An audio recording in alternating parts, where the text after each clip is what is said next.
All right, welcome to Thursday of the Rick Solem Show here on WIZM 92.3 FM, 106.7 FM if you're north of Onalaska. And you can listen on the WIZM app if you want to listen that way and get all the interviews. Shaundel Washington-Spivey, Crosse's mayor, back. I feel like it's been months since It's been a couple months, yeah. I've seen you, but I haven't. Okay, so when you were walking in, Moon Tunes is happening. Yes. And so there's quite a few people out there. How many high fives do you have to give? And it always seems weird because that was the person that high fived you was like an older lady. Yes. And in my head, like if I see certain people, I'll give them a high five because I'm like other friends, guys. But when an older lady is like, she put her hand up for a high five. She was excited. But I gotta tell you, like sometimes I get a little like, are we high fiving? Are we shaking hands? Are you just waving at me? Like, what's happening? I don't want to typecast, but the last person I would think would high five would be an old lady. Because maybe she even gives you a hug, but like if she, fair. And I think the last thing I think she would do would be a fist bump. But that's where I'm going. What do you do the most of? I'll probably do a lot more handshakes and hugs. Yeah. A few high fives every now and again. I think it depends on the event for the high five. Yeah. I know the fist bump's a thing, but I want that to be the universal thing. It's so easy. I feel like it's very younger though, right? Like the younger generation, when I'm like at some of these kid events, like they'll do fist bumps. But it's so easy. Like Yes. and there's no like real touching and it's kind of cool. Or like the people that are really big on germs, it's like I don't really shake Right. their hand because I just watch you shake like 12 other people's hands. Yeah. There go the fist. It got to the point at one point where the fist bump was like they're kind of like around COVID or post COVID a little bit, where it was if you fist bump the wrong person, they'd be like, "Oh, you worried about COVID?" And be like, Yes. "Nah, I just kind of want to bring back. I want the fist bump to be the thing." Want... It was funny though to see a lady give you the high five, and then Yes. you gave the like, "Are we? Awkward, we're high," and it was a high five. She was up there. I mean, she was taller than me too. She could have just been waving to someone across the street, and you took it as a high five. Well, she looked at me and smiled though, so I'm gonna say that's what she wanted. All right, we got a whole slew of things to talk about. City administrator is going to probably take up a big chunk of the conversation here after the bottom half of the hour, I would imagine, because I got to fight with you on this because I've been bringing people on the show. Yeah. I don't know if you listen to these people. I feel like he ain't even listening. and then you put out a video that I stole and put on our website and kind of recapped it. But I mean, it said what it said, so it was essentially. We'll get into it. So there's that. There's the public market thing. We're going to recap some of the city council meeting. The public market study, I call it a study. I feel like it encompasses a lot more than that. Maybe you could break it down a little bit, but it's $600,000, which seems like a lot. It's always funny because the first thing anyone says when it's any monetary thing that the city council or the city is going to do, it's, couldn't we use that for the pool? And the answer or the is library? Always no. Yeah, and there's hoops you'd have to jump through. I think there's this is TID money that's going to the public market. There's the French Island Incorporation fight that you're all having, and I know it's like you did this in closed session, so it might not be the funnest conversation. I had Josh Call, the Attorney General, in here earlier, and I was like, "Oh, what did I want to? I want to talk to him about a certain lawsuit," and he's like, "Well, I could tell you the basic facts, and then it's ongoing." So Grinke does that to me, the county DA as well, and I'm like, "Oh, well, this isn't going to be any fun until they're done with the court case, right?" And there's a decision, and then they can come in and really break down what happened, depending on what happened too. If they didn't like the outcome, they're not going to really want to talk about it. Yeah. Aaron Newberry, the city council member, was in here a couple months ago now. And so I've heard this from, Shaundel says. So he talked about, what is the meeting called? The budget something meeting where you guys. The one we had previously or the one we're getting ready to have? Well, you had one last month, right? Last month was the budget parameter meeting. And is that a new thing? No, it's not. Okay. It's not something you invented. No, it is not something I invented. It's been around for some time. Okay. I actually did one last year too. So the way the budget parameter meeting works, got to talk about budget. Okay. We don't have to deep dive into it yet, so you can get your thoughts about it. I'll just say this is Newberry came in here after the budget parameter meeting. Yes. And right before I think the next day he put out the city administrator thing. And I was like, you came in here and talked about the budget and didn't just mention that you were going to drop a city administrator charter ordinance onto the council agenda. And I was like, come on, Newberry. But he said $8 million budget shortfall for next year. And then I heard grumblings from Shaundel. Oh, Shaundel says we are not $8 million. And I don't know if those grumblings are true. And okay, so I can explain it a little bit further, but like it's a misconception when people start throwing these numbers out and saying like the city's in debt. Oh my gosh, all this stuff, and it's not. Yeah, we can get into it. Yeah, so that's on the list. Well, that one I know I won't forget about, but it is one of those things. What else? We're giving some TID money to the public market, also some more TID money to what I like to call it Shopco on the north side and Kmart on the south side. Even though the Shopco is now like Blue Zone Pickleball, I think, and it's not even Shopco, it's like the strip mall next to it, right? The Bridgeview Plaza. And the Kmart's still the Kmart. So it is not going to be called Copper Rocks until 360 tears down that Kmart. I feel like you want to be mayor when the Kmart comes down. I feel like you want to be Wrecking Ball. Mitch wanted to have the Wrecking Ball. You're going to want to add. Maybe you should do Wrecking Ball training right now. Right. So that when it does finally get to the point where we're going to bring it down, you just bring in a Wrecking Ball and be like, I'm trained up. I might hire the Skyrocketers too and just fire off some fireworks. I think it would be worth it. Right? But we could have used that money for the library, Shaundel. So you can't hire the Skyrocketers. So, all right. So that's a couple of things. Oh, Bird City. We're going to be a Bird City. Yes. We're not going to be a high flying city though. Can we reassess the releasing of the feral cat so we could be is it high flying city? Yeah. I don't know if anyone's ever looked at that, but like how hard would it be to just and what would be the benefit? I feel like the cat ordinance thing happened within the last few years. Yeah, it's not that long ago. Yeah. It was I spent a whole week on it. And to be honest with you, I don't know. I brought an expert on from I think Georgetown, who wrote a book on how cats are an invasive species and they kill 2 small animals a day. And if you release a bunch of cats into the neighborhoods, it's just going to decimate your squirrels and chipmunks and birds. We thought it was a good idea to continue that? Yeah, well, we changed an ordinance so that we would start to do that. Otherwise, Cooley Region Humane Society used to take them in and like neuter and spay them, but then they would, send them to farms and barns, and they didn't kill that many cats. Like some of them are so feral that you can't. But anyway, it was a whole thing. I spent a whole week on it. I literally did. But anyway, Shaundel Washington-Spivey, the Crosse Mayor, in the studio with me. We got to take a break. You're listening to the Rick Solem Show here on WIZM 92.3 FM, 106.7 FM. We'll be back. Rick Solem Show here on WIZM 92.3 FM, 106.7 FM. La Crosse Mayor Shaundel Washington-Spivey in the studio with me. Got to get into some of the stuff that the City Council did last week? I guess it was. Yeah, it was last week. It was literally a week ago from today. And before we do that, though, the park board is meeting here in like 10 minutes. Yes. And this is kind of an ongoing situation, I guess, with the city. And I don't know how big of a role you have on it. But the city, it looks like the park board, and I'm guessing they'll probably do this, but they're gonna cap hours at these 2 parks, Burns and Cameron again. Yes. The parks that you did. Is it fair to say that you had to close, or I will take ownership? Okay. Yes, I closed the parks, and so when it comes to changing the hours, the reality is that from residents and surrounding businesses, we're hearing some concerns that are happening specifically at certain evening hours, and so to mitigate some of that, we're looking at essentially moving the park hours from 11 to, I think it's 9. Yeah. Yeah. And 6 a.m. it's going to open, I think. Yeah, 6 a.m. to 9 p.m. Does it usually open at 6 a.m.? Yeah, they usually open at 6 a.m. Okay, so but that it usually doesn't change. Closes at 11 p.m. Yeah, so it's going to close at 9. Yeah. Some of the, looking at the agenda item for the park board there, the after hours and camping, in-park after hours accounts for 40 violations in Burns Park and 12 in Cameron Park this year. So there's just a lot of people there after hours camping, right? And it's always kind of hard. This came up during the pandemic a lot, the giving tickets to homeless people for being in the park after hours for camping, doing stuff, whatever it is, illegal. A thing that that they aren't going to be able to pay, right? Like a ticket or a fine or something like that. So it's always kind of a tough situation to do that stuff. If the park's closed earlier, is that going to make them leave? You know what I mean? Right, fair. I think it just gives us a little bit more leverage to clear out the parks when necessary, right? And in addition to, one of the things I want to say is this is not a just unhoused issue.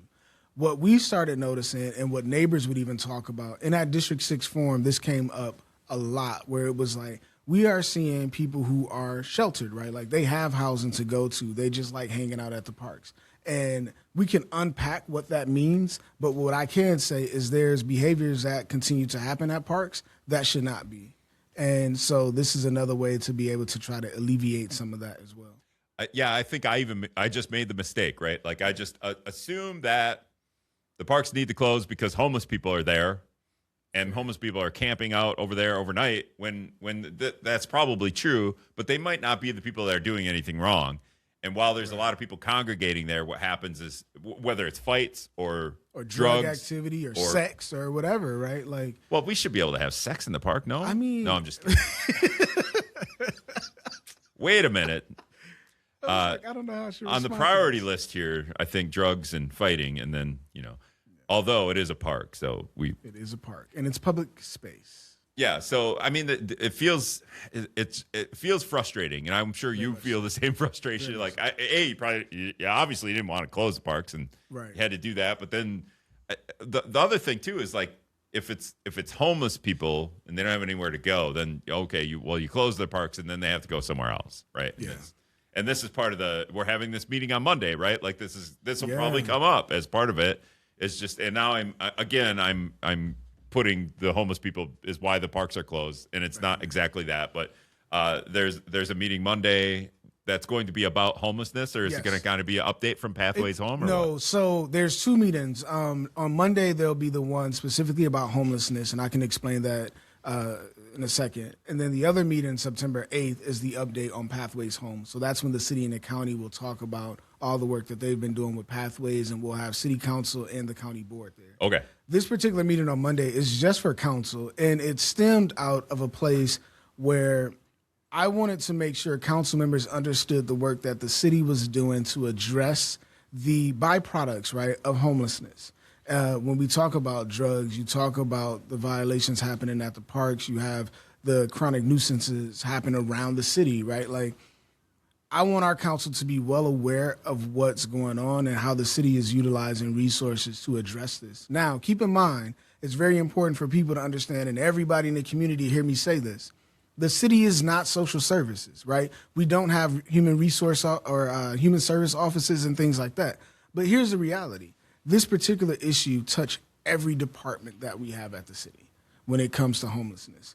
And so it's just important for us to really be aware of this and be able to talk through how this impacts our community and our residents. Mm-hmm.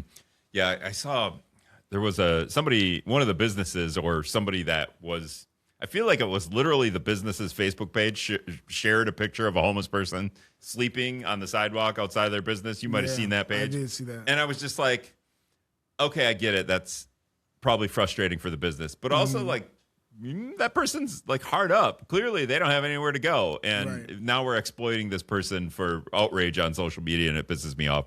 It pisses me off in all kinds of ways. 100%, because like, it's like, okay, they can't be in the parks. They can't be on the street. Where can they go? And I'll be honest with you, we've been trying to figure that out, right? Like, so we have Pathways Home. We're trying to figure out how to house people, give them connected to the rec services. We have Salvation Army. Catholic Charities is doing some work as well. While they don't have like their day center or shelter open only in the winter, in the winter. But we have folks trying to do a lot of work around this particular issue. But I think what people forget is that this is not a La Crosse specific issue, right? Like, this is a national crisis. I was just going to bring up, as we head into November, let's just take note of what politicians who are running for office are actually saying, hey, homelessness, it's an issue. We should tackle it at the federal level, at the state level. You're the only one that gets harassed really from me about it every couple of months and when there's a meeting coming up. But I also bring this up because is it called the Karuna House? Yeah, Karuna. So it's really funny. I had her on, and I forget her name, but I had her on. McDermott? Yes, yeah, I had her on the show when I was doing the mornings, and she talked very openly and passionately, and she was mad about how the homeless. We just kind of broke it down from 2020 on, and she just let it go. And I was like, okay. And she's running that place. And a conversation I just had not a month ago was about, hey, the gold standard for helping homeless people go from sleeping on that sidewalk in front of that business to actually like getting housing and getting a job and just you're living, right? Like trying to live a life. The Karuna House is the gold standard. And now I just saw like a release that they are closing. They don't have the funding. Yeah, so I can't speak to all their inside stuff, but what I would say is when I heard about it, it was like, hey, the city needs to meet with the board. We need to figure out a plan. We need to have conversations and figure out what we can do. And so those conversations are still happening. I think we have a meeting next week, if I remember correctly, between myself and the county, because me and the county ended up meeting with our Pathways team. I met with their board, with city staff as well. Is the thought here, like, is this something, hey, can we save this? Is that, or I think it's all on the table, but also, I mean, we also have to respect the board's decision and what direction the board want to go into as well. But I think the important piece here is that Karuna had a model that worked with the more high needs people, right? So when you think of Pathways and we talk about that tiered system and we talk about like low to moderate to very high needs, those are the high needs individuals that they were working with. Yeah. And so if those individuals don't get rehoused properly or find the right services, if it's not Karuna, it has to, or Karuna. If it's not Karuna, it has to be something. That then puts the pain pressure back on the city, right? Where now we have more individuals that are unhoused who have high needs. They end up. The police might have to deal with them. The hospital might have to deal with them. And this is where the unforeseen resources, when you talk about the cost of homelessness comes into play, where that you don't technically see because it's just the hourly salary of the police department or the hospitals, but that comes back to taxpayer money and healthcare money and all that. All of that. And so I'm actually excited because on Monday we're going to have somebody from the state come and really talk about the state's perspective around homelessness and the work that's happening, and really talk about what the city of La Crosse is doing and what they're seeing from a state level and how we're doing pretty good work, right? Between our nonprofit agencies, the city and county partnership, like we're trying to do our best. And what I've also asked other municipalities at this point is, hey, La Crosse can't be the only city doing this. Like we need help from other municipalities and really from counties, right? Like, some of our neighboring counties, we need some support. Yeah. It can't just fall on us. Yeah. I mean, this is kind of the funny conversation I have every once in a while is the city of La Crosse is burdened with different things that make taxes high. Mm-hmm. La Crosse Center is your thing. I don't know if the airport technically, but the city owns the airport, the city owns the airport, what I mean? Yeah. And then I saw this the other day, not even the other day, months ago, about how Western Tech is funded. I always bring this example up where the city is the city has to own these things, right? Like it doesn't have to, but that's how it is. And then Western Tech is funded by the 11 surrounding counties in the area. And I was like, why don't we do that model for everything? The airport, and I always joke, the airport's at I feel like the airport's on a comeback run here. It is, and I'm excited. The stock is high for the airport. Yes. This is the time to sell, Shaundel. Can we sell the airport? No, we cannot sell the airport. 5 years ago, you'd have been like, I was rocking with you. No, I'm just kidding. All right, we got to take a break, though. Shaundel Washington-Spivey, La Crosse's mayor, in the studio. We're going to, when we come back, we're going to talk about the city administrator saga is the best way I'll put it. You're listening to the Rick Solem Show here on WIZM 92.3 FM, 106.7 FM. Hold tight. Right, welcome back to the Rick Solem Show here on WIZM 92.3 FM, 106.7 FM, North Vaughan, Alaska, or the WIZM app. Shaundel Washington-Spivey's in the studio with me, and we're gonna vent now about city administrator here in a minute. And it's not even like I don't even care. Like I don't live here. I don't work here. So I work here. I guess I should care. Maybe I do care a little bit. It's still too complicated for me to figure out, but I try to bring the experts on and let them make their points and then let you all decide, right? Like maybe you listen to those. But before we get to that, and I want to kind of intertwine some of these. You have all these district forums, and I think there's 4 or 5 left. I believe there's 4 left. Okay. And maybe. So we've done 9-ish? Yeah. Okay.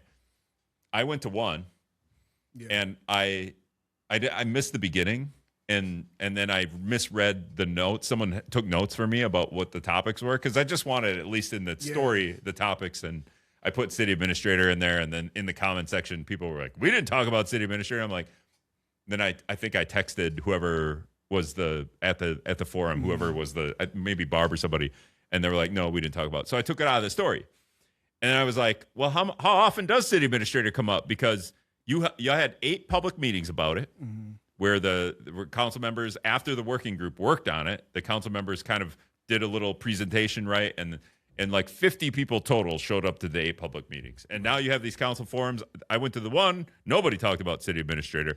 Does anyone talk about city administrator? So it has come up. So that day it actually did come up. It was only one person that brought it up, but it was very much like a little comment. At Barb's forum? Yeah, at Barb's. Okay. So there was like this little comment that they made, and then they just kind of set back. Okay. Nobody talked about Damn it, I took it out of the story.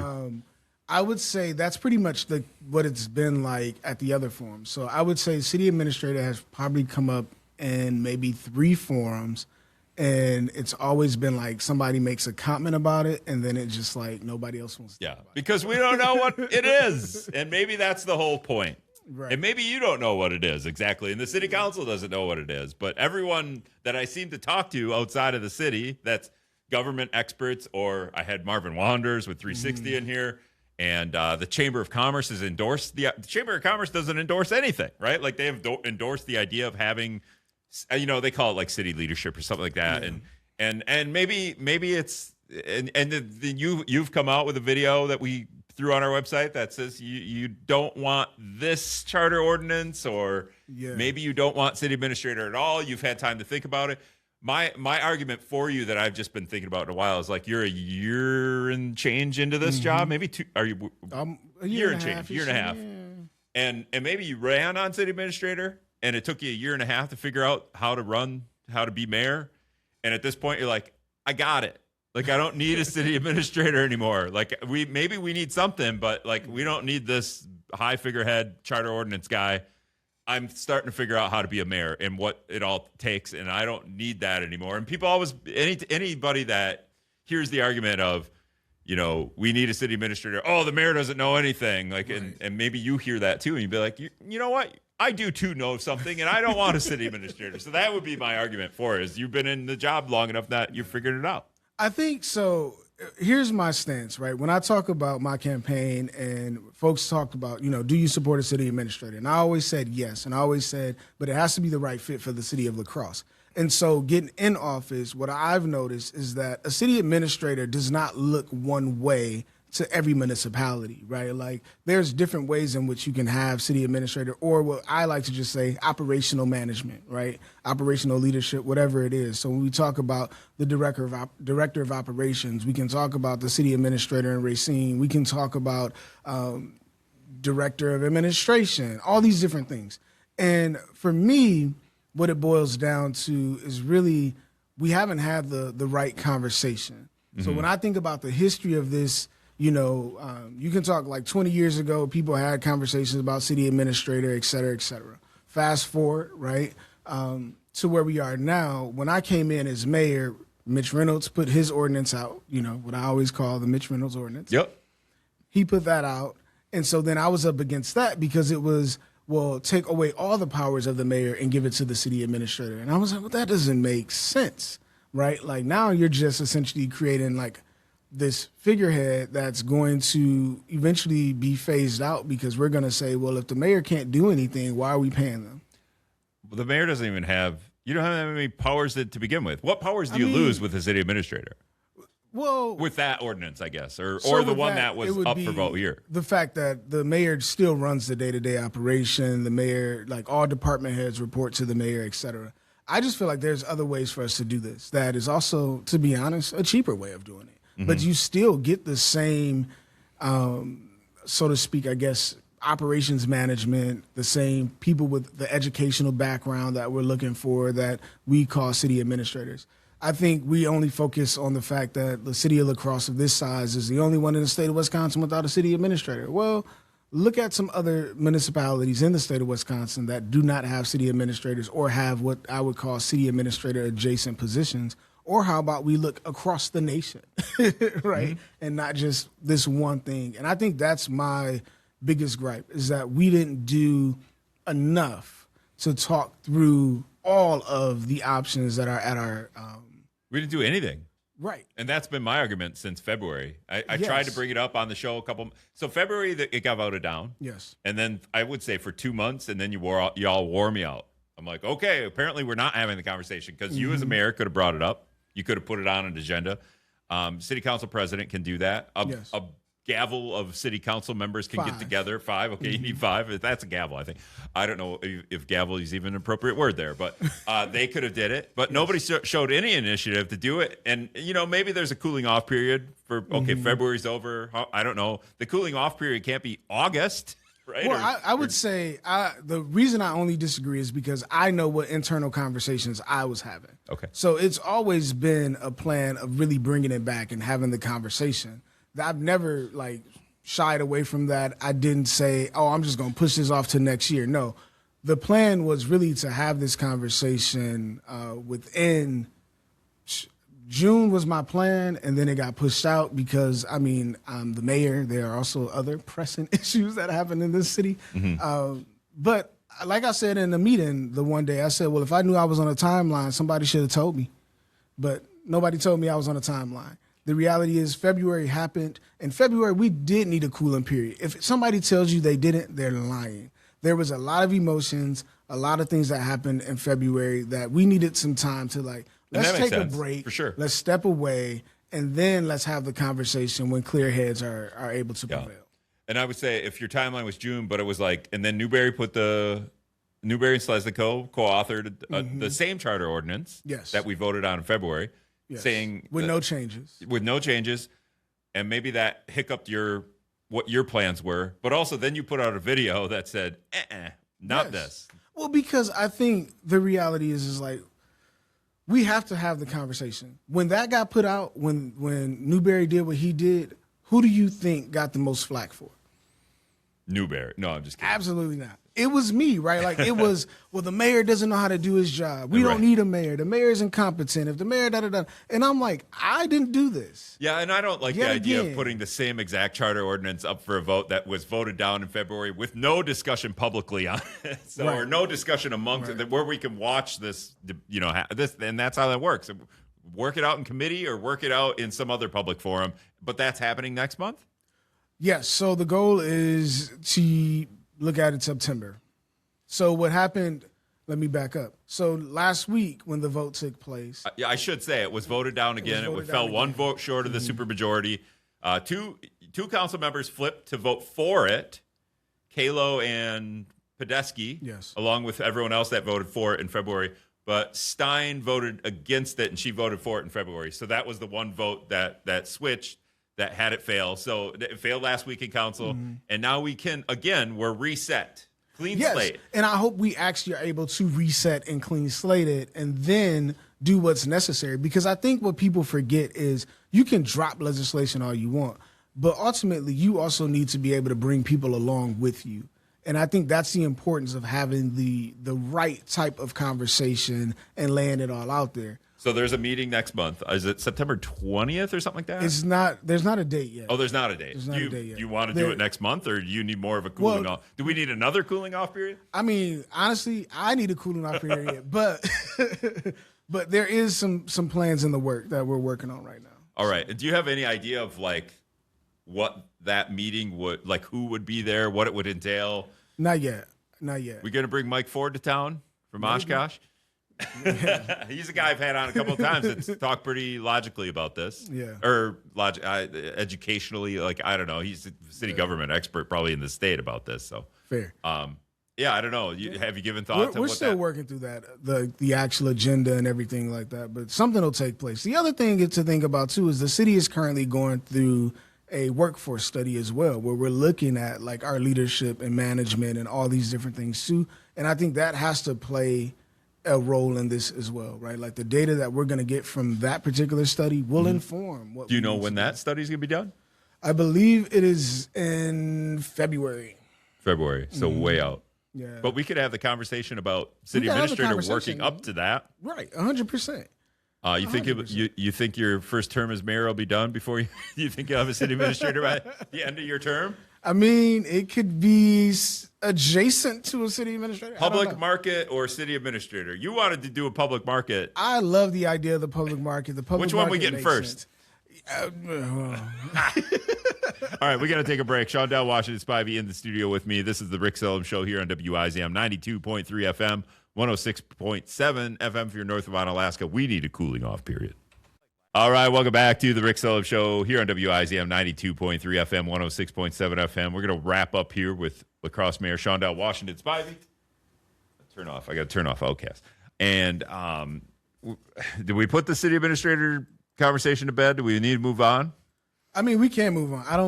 Obviously it's what's funny is if you just did it, it'd be done with. It wouldn't be controversial. I mean, when the city council does things leading up to it, it's sometimes controversial, and then after it's passed, it's never controversial. It's passed. It's said and done. We don't do invocation. Yes, before meetings, right? That was like there's some hoopla there before that, but it's passed. Do we complain about that anymore? No, because it's not. Let's not bring them back out. But it's like it doesn't affect anybody, and this I think does kind of affect your job and the city's job, and if you got the right plan or the right position and got it all figured out, I think it's going to be a big help. Yeah, especially when you want to do things like a public market.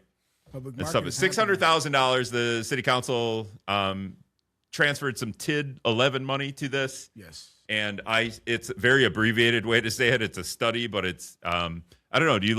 Is this legit? Is this enough money? This is legit. Like, we are trying to move forward with the public market. Well, clearly, because you just, 600 grand.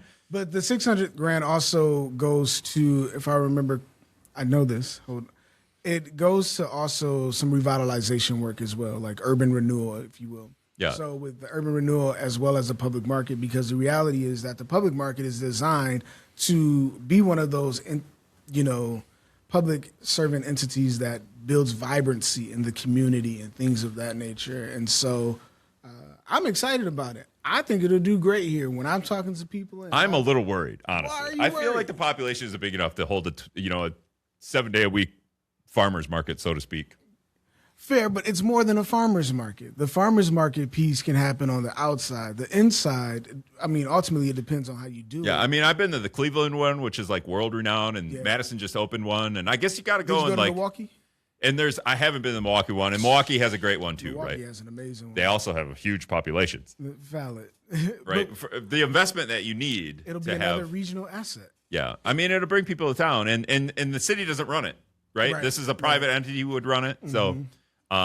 Give them the space. I don't know if you do like the city owns the space and you do like you did with the fish hatchery building or something like that, but then you need the space. Right. So we can't put it to the library. What do you think of that plan? The Northside Library, the only one group, the RFP, the group that's been, pretty outward about wanting the library. What's your feelings there so far? We'll see what happens at ECDC. They want it. I hope that, ECDC sees their plan and then we make a decision from there. I don't think it was never a moment of me wanting to fight against this group, right, with their plan and what they wanted to see happen. I just wanted to see what other options was out there. And now we put it to RFP and we see that there's this one group that truly wants this building and they want to preserve it for the north side and they have their plans and I appreciate them. It's totally fair. Here's a building that's in, that's up for sale. We should see who all wants to buy it. Right. The same thing's happening in the county with the 100-acre farm. Exactly. County farm. The idea of like, hey, we would take that. Oh, okay, we'll give it to you. We'll sell it to you. Well, no, we should probably assess how much it's worth and then see if anyone else has any grand plans for it. And then use it to the best utilize it for the best of the community in that area or just broadly. 100%. And I don't think that people should be villainized for thinking that way, right? Like the reality is that there is a lot of things that can happen with the Northside Library. It's just a matter of who wants it. Do you want to buy it? What do you want to do with it, right? And the city says, hey, it's out there. You tell us what you want. We put it to the right committee. Then the council votes on it and it moves forward. Are we $8 million over budget for next year? Ooh-wee. This $8 million conversation. We had it off the air. Do I have it figured out off the air okay or not? Or am I missing something? I would say a little bit, but let me explain it this way. Yeah. So the way the operational budget works, and when we talk about this $8 million, so let me go to the budget parameter meeting when we have the conversation. council members kept saying they want to see true cost of the city. So we made sure that every department put in the information necessary for them to understand what it costs to truly operate their particular area. Then when we presented that to the council, that also includes overtime, if you remember the whole, thing. Yeah, we didn't have like all the overtime included in last year. So that was all of that, right? And we said to the council, this is not the final number. This is not the final number. We're just showing you what we're working from, right? And so, no, we're not $8 million. Also, I think the other piece to mention about the $8 million in that particular meeting is that it was about ERP. So when we talk about the expenditure restraint incentive program given to us by the state, who says, hey, if you can control your expenses by this particular amount, right? Like you can't exceed a certain amount depending on your net new construction and all of that. You control that, then we give you money the following year. Yeah, you get a little treat. Yeah, right. Which is like $2 million or something. No, not at all. 1.2. $1.2 million, okay. Or 1.6 in the last one. But it also depends on how many municipalities opt into the expenditure restraint program. Okay. So when we talk about the $8 million, it's saying if we want to meet ERP, this is how much we need to cut our budget in order for it to make sense. So. And so am I right about the wish list? There's a whole wish list, and we'll make cuts out of that budget?